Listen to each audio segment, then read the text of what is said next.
Hello everyone, and Merry Christmas for 2022. Am I a white supremacist? Are you perhaps a white supremacist? I really don't think I am, but my wife disagrees with me. For instance, what comes to mind when we think of the giants in science? Einstein, Madame Curie, Tesla, Faraday, Galileo, or Newton? There is not one black skin or brown skin in the whole lot.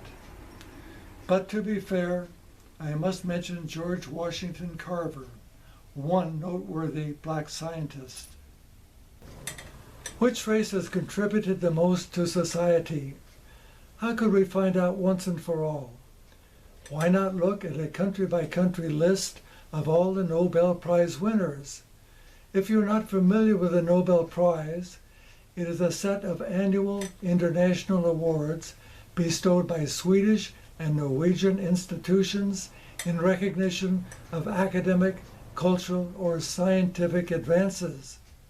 A little research shows that the top 5 countries winning the most Nobel Prizes are the United States, the United Kingdom, Germany, France, and Sweden, all white countries. Countries near the bottom of the list for Nobel Prize winners are Mexico, Argentina, Chile, Brazil, and Costa Rica, non-white countries. It may look like I am making a case for white supremacy, but this is really not my intent. Are we seeing some sort of genetic deficiency in the non-white population, or could something else be at play? My wife noticed an interesting fact. All the countries receiving the most Nobel Prizes are, strangely, located north of the equator. She suggested that tropical climates with unrelenting heat might not be very conducive to productivity, and I think she is right. Where I live, we have had several summers with triple-digit heat for weeks at a time. These were the days when I felt like doing nothing but lazing around the house. Creative thought was at a standstill.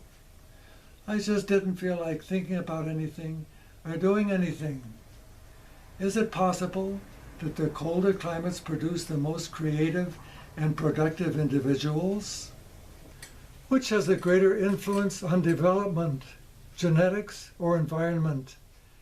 The influence of early environment on a child cannot be overstated.